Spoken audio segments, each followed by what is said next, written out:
Hey everybody, it's RJ, your host, and welcome to Hash It Out. In this episode, I'll be speaking with Cheyne Nadeau of Hervé Edibles about the evolution of the cannabis edibles market in the US and the ever-changing state of cannabis edible regulations. We'll also discuss the importance of proper packaging for cannabis edible products, as well as the company's French heritage, plans to expand into other US states in the coming years, and more. Without further ado, let's hash it out. My guest today is the VP of Marketing at the cannabis edible company Hervé Edibles. Welcome to the show, Cheyne Nadeau. Cheyne, bonjour, comment ça va? Yeah, hey, how's it going, RJ? How are you doing? It's going well, man. Thank you so much for sitting down and having a conversation with me today, sharing all that you've got going on, of course, over at Hervé, and then going into some of the wider cannabis topic discussions going on throughout the country. But first and foremost, where are you joining us from today? I'm joining from downtown LA, so that's kind of where we're headquartered out here in California. It's a little chilly today. You know, we had some decent weather over the last couple of days, but Ooh, that rain yesterday, huh? I know, right? It's like oh my goodness. I'm originally from Michigan. I was born and raised in Michigan. But yesterday's rain, I was like, where are we right now? I thought it was in an alternate universe. Oh yeah, it was like it looked like Florida. Everything shut down and everyone hunkered down. Everything shut down. Yeah, all of Southern California closed its doors yesterday. That was crazy. Yeah, I looked outside and I was like, I'm gonna work from home today. 100%. Yeah. Well, thank you so much for being dry first and foremost, and then again joining me for a conversation today. I really appreciate it. Yeah. Just diving in here for those who may not be familiar with Hervé. I understand that the company is a French-inspired and cannabis-infused desserts patisserie company with products sold throughout Nevada, and then just last month expanding into California, if I have that correct. So congratulations on that. Yes. Hervé has product lines including Les Macarons and Le Mirage. So tell me more about the role, first and foremost, that the company's proud French heritage plays. And what sets y'all apart then from other cannabis edible companies out there? Yeah, great question. So, it's what I do, man. It's what I do. Yeah, for sure. Yeah. Hervé started with through Sebastian, the founder, who comes from a big French hospitality background, and he was big in the entertainment business and special events, and a lot of his clients in Toronto, where he's from and started to ask when cannabis was legalized in Canada 2 or 3 years ago. A lot of his main event clients and dessert clients were asking for infused products. So that kind of begged the idea to start to make the infused edibles. They were already working with another partner who was creating these infused desserts.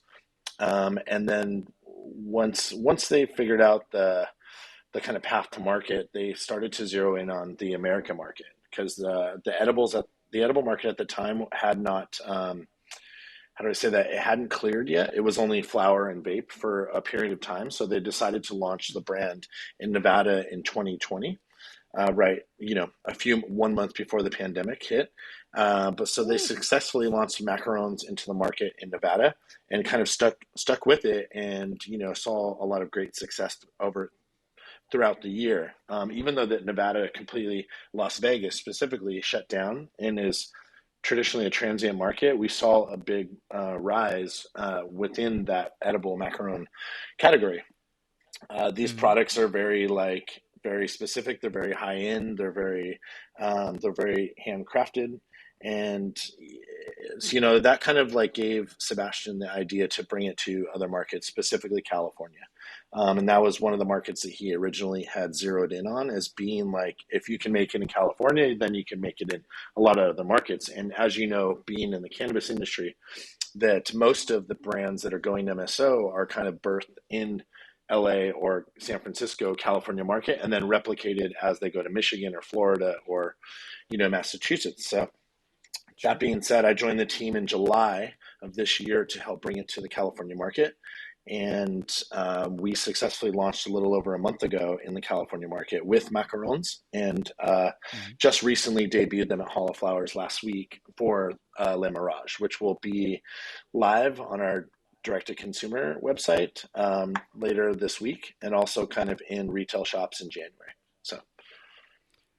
Now, if I have that right, did you mention that y'all sort of first started here in the States a month before the pandemic started? Was that right? Yeah, yeah. That was before my time, but that was Woo! something that Seb kind of that's where he, no one knew that the pandemic was coming up in March, but that was kind of the Of launch course. date and when they had kind of kicked it off in February 2020. So yeah. Wow. And during the course of the pandemic, what we've sort of realized is, the cannabis industry sets itself apart from other industries in very many ways, but we have learned over the course of the past 2 years that it is sort of pandemic proof as an industry. It hasn't been experiencing the same setbacks as almost every other industry, at least in this nation, has been experiencing. You came on as VP of marketing in the summer of this year of 2021. You Hmm. mentioned. What has it been like, and what have you seen that has been different over the course of the pandemic in terms of marketing for cannabis edibles in particular, which have sort of seen an increase in popularity now that there isn't as much like passing of the joints with each other anymore during the pandemic? Yeah, it's a great question. So, I was working for another ingestible brand at the time, which I also launched in March of the pandemic. And Yeah, yeah. that what we all had to kind of switch gears because it was a lot of brick and mortar retail. You still had the Eases and Amuses of the world, and that I think the pandemic really accelerated delivery, but it really made it a challenge to market product in retail because of, especially in California, where we were under some of the most strict lockdown, times. Uh, there was super limited capacity about how many people could be in a store. And there was the curbside pickup and in delivery really started to accelerate during the pandemic. But what was a challenge is marketing a new brand in a store where everyone was kind of hunkered down and really only buying brands that people knew or that what they knew that they were selling very easily of, Right. your cookies, your stizzies, your tried and true brands, or your kivas and your wanna edibles where it's people know the price point, people were being budget conscious at the time, and then they would kind of Mhm. come in or pre-order, and their time inside of a dispensary or at the curb was very quick. There was no discovery mode, Right. there was no events, there was no demos, Right. and that's what we as marketers are doing to try to introduce a new brand into the market. So I kind of tipped my hat to Seb before I was here doing that in Las Vegas because we all know that Vegas is a very transient town. People are coming in for the weekend, and it's primarily Mhm. Californians. And we were seeing like limited travel in California during the same time. So it really got back to basics and how to move a product that's brand new in that discovery mode. So it was really heavy. It was really heavy like sampling with influencers. It was a lot of heavy press, gift guides, stuff like that. Anything that people were reading online to try to drive them back into the retail.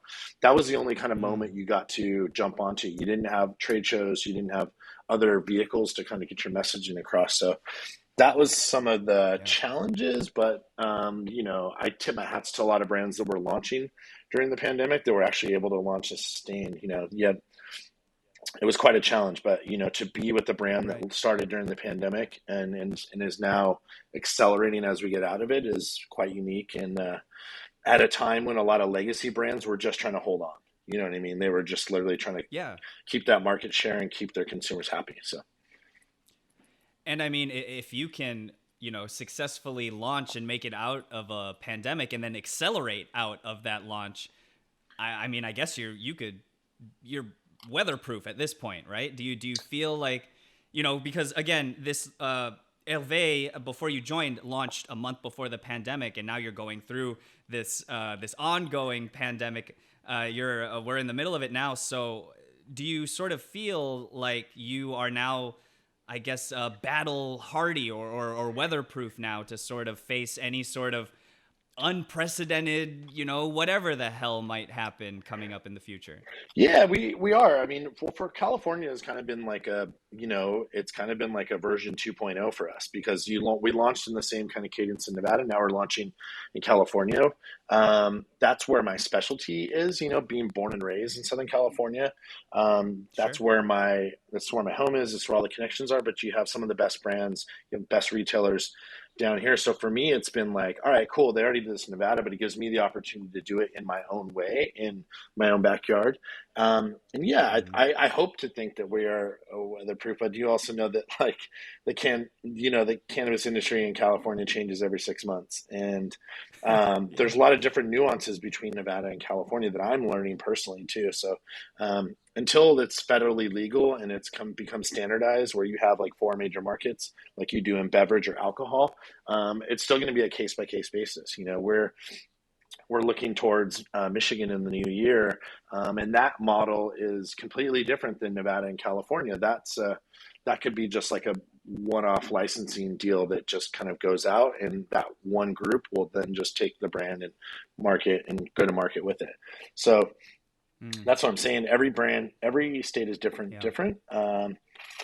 California specifically versus Nevada is like everything is separate. Manufacturing is separate than distro, than sales, than marketing. Whereas Nevada, it's kind of all rolled up into one group. And then you kind Mhm. of just chime in from like a more high level on the brand side to make sure things are on the up and up. So, yeah. Yeah, you are certainly right about the regulations, the state of the industry here in California. Shifting at the drop of a hat, and I mean, someone who uh, is a native Californian such as yourself, I'm sure have seen every iteration so far. A graduate of Cal State Long Beach, right? Yeah. Did I have that right? Hmm. Yeah. Oh yeah, I love it out there. Okay, right on, right on. Cool. Right on. I just have another question about just sort of your background in particular. Then, Hmm. I understand that before you joined Hervé this past summer, you were the former head of marketing at Candescent. Hmm. So tell me about what first got you personally interested in joining the cannabis industry, and then what sort of sparked the move from going from Candescent over to now at Hervé. Great question. I've always been a longtime cannabis user since high school days.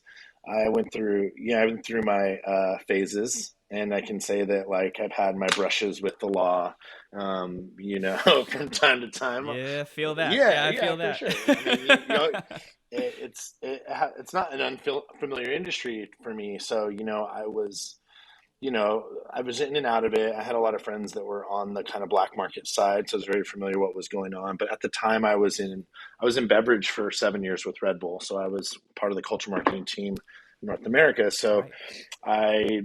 I worked on a lot of brand initiatives, sports marketing, e-com, digital. A lot of experiential, and I learned a lot from working with that brand and that company being headquartered in Santa Monica. And then I took a year off from Red Bull, and then came back to LA to see that the legalization had kind of been approved, and you have that year waiting where once it was voted in, then it was kind of coming up on the next year. And I had been referred over to Candescent through some friends. They were like, hey man, this is where we think the future of cannabis is going to go. I applied for the job and I got hired right away. It was number 12 in the company. And, I Oh was just wow. there on the ground floor. Like we were launching brands right out of the gate. I was going to big investor conferences. I was, helping co-producing Most Expensivest with 2 Chains and featuring our brand. And they're like, my Oh first week. So I was yeah. like, all right, cool. This is Wow. a very familiar place, and Candescent was a vertically integrated company that owned everything top to bottom, seed to sale, and it was a different way of operating. But since I had joined so early, I really got to see it rise. I got to launch the Stylus Vape. I got to launch Good Brands, and really help build the team and bring it to market. But like I said, every 6 months, the regs were so new, they were changing very, very quickly. Packaging regs were changing, event regs were changing. Like I remember right out of the gate, doing an event was like you had to really be careful on what you were doing, how you were messaging it, what you were saying, Yeah. But so I learned very, very quickly, and just by being around that moment during that like year and a half, I would say, I met a lot of the key players that are now, some of the people I call my closest allies in the industry, like, Rama at Green Street and Danny at Hall of Flowers and, all my friends at Yeah. the major brands out there. It's good to see everyone kind of thriving now that it's back from the pandemic. And Hmm. it's always interesting, you go to Hall of Flowers when it's the first time in 2 years and you're seeing where everyone is nowadays. What brands are out Right. there, who's surviving, who's thriving, where these concepts that are coming online. It's super, super inspiring. But it's also good to see the legacy brand still there. I ran into Adrian from Candescent just this last week at Hall of Flowers, and we had a good catch up talking about the state of the industry.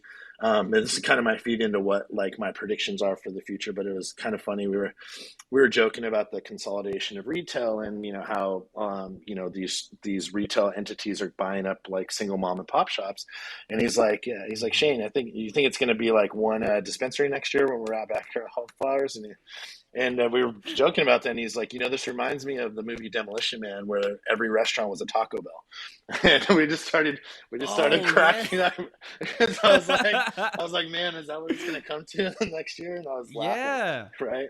So, Damn. yeah, Well, I mean, I had heard, and I might have to get fact checked by someone in the comments yeah, if this is wrong, but I'm pretty sure I have it right that as of it, the way it stands right now in the state of Florida, all of the dispensaries, or like at least 90% of the dispensaries in Florida, are already owned by like two or three companies. yeah. So, Sotera like, Wellness, something like that, right? They yeah, have a pretty big group. yeah. So it almost is like every dispensary there is a Taco Bell, almost, and you got like your Taco Bell and your Del Taco and whatever El Pollo Loco. Those are Yeah, your yeah, three yeah. choices, And they're all owned by you know, yummy brands anyway, and so they're it's all like there. It is, there it is. Yeah, parent yeah. It's the company. illusion of choice. That's what it is. Exactly. Yeah. Now, I wanted to ask you about one of Hervé's products in particular. This is the Le Mirage product, Hmm. because proper packaging for cannabis goods has been a constant topic of discussion, with the chatter always picking up during the holiday seasons. With the classic warnings about the children getting their hands on cannabis edibles, whether that be during the Christmas time with the baked goods or Hmm. during Halloween with the candies. Even if those claims are dramatized to a certain degree every year, proper storing, dispensing, and consuming of cannabis edibles and keeping them away from children, from pets, etc., is indeed an important matter. So, with that said, tell me more about what the Le Mirage product uh, does, which is meant to sort of solve all of that.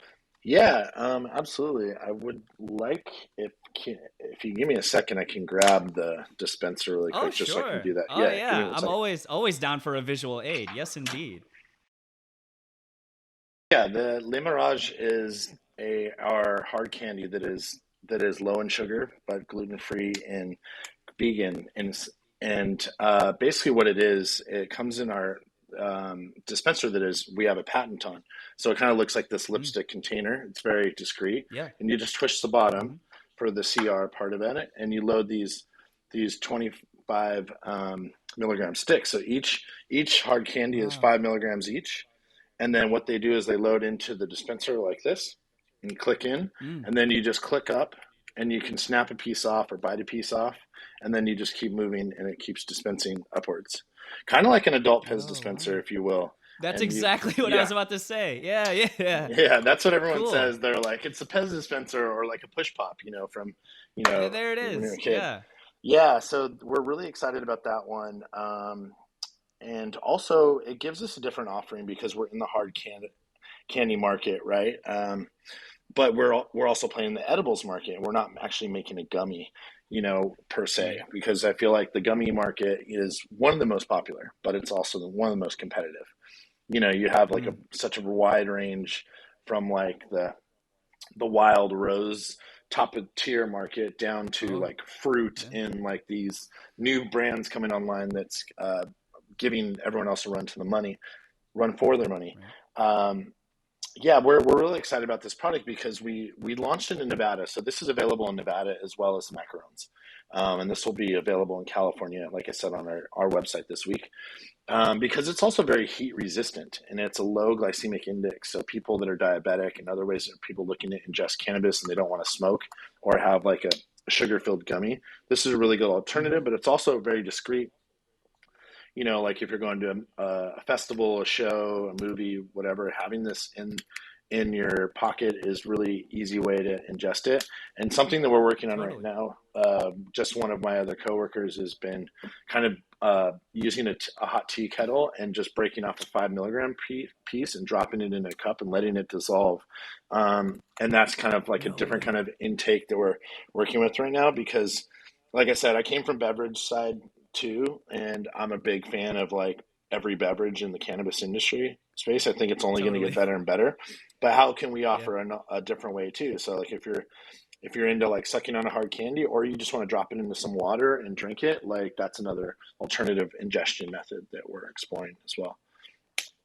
Wow, I love that. I'm a big tea guy, and I'm all Yeah, about yeah, dropping. Yeah, I'm all about dropping the little tinctures, the little here and there. Like I'm all yeah. about it. I'm all about monkeying with the tea. So that's right up my alley. And I found personally that like when it comes to edibles, like 5 milligrams, I think it was what you said. Yes, Each one is five five milligrams each. Yeah, milligrams. 5 milligrams is like a good starting point, right? Is absolutely. that what you find? I That's would guess personally that there that's was personally what I extensive research. yeah, that's personally Yeah. what I start with, because on Yeah, the other on totally. the I other would. Yeah, go ahead. Go ahead. sorry, yeah, on the other hand, macaroons are 10 each, you know what I mean? So it depends on tolerance. How edibles affects everyone very, very differently too. Right. But some people like to start on these and just kind of like click off a few as you go and kind of just see where your kind of tolerance nets out. So For sure. sweet. My last question for you is sort of just one of looking forward.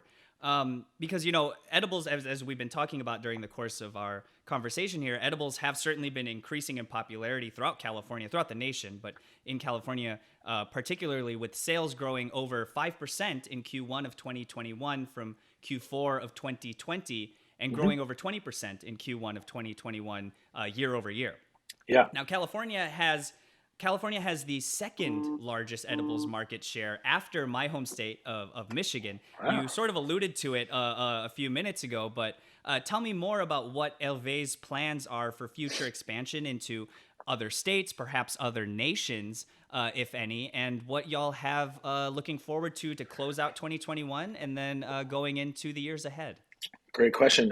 So to close out 2021, we launched our direct-to-consumer website at the same time as we launched retail. So that's been up for about a month, and our focus is on doing some holiday collabs to kind of close out this year while onboarding Mirage into direct-to-consumer. So if you live in California, you can order Hervé to your door in less than 2 hours directly from the brand.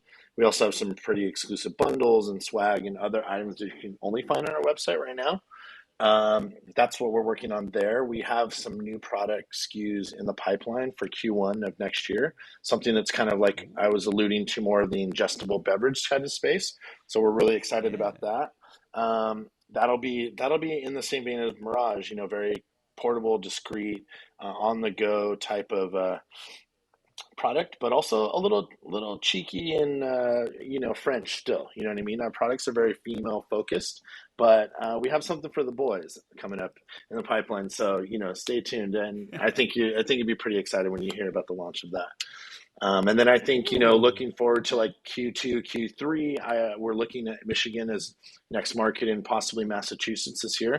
So I'm excited to kind of launch in these new markets, and we have some other kind of fun collaborations, especially with the Mirage side of things, with some other kind of brands down the line. So you're going to see, I think we're going to see a lot of legacy brands, maybe from the beverage space, kind of coming over, and I think we're in talks with some pretty cool brands to potentially collab on the Mirage and help bring those to market for those brands.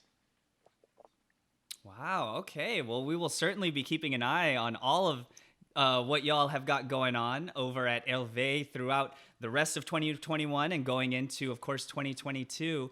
Thank you so much, Cheyne, for joining me today and sharing all that you've got going on and some of your perspective. I really, really appreciate it. Once you do have some more interesting developments happening, and if you ever have anything else you want to share, please feel free to reach out. Would love to have you back on for a rehash it out sometime in the near future. Yeah, thank you so much for your time. I definitely, it was good talking to you. It's good to talk about the industry, and yeah, I'll keep you posted on our movements. And if I don't talk to you until then, Merry Christmas, Happy Holidays, and here's looking forward to 2022.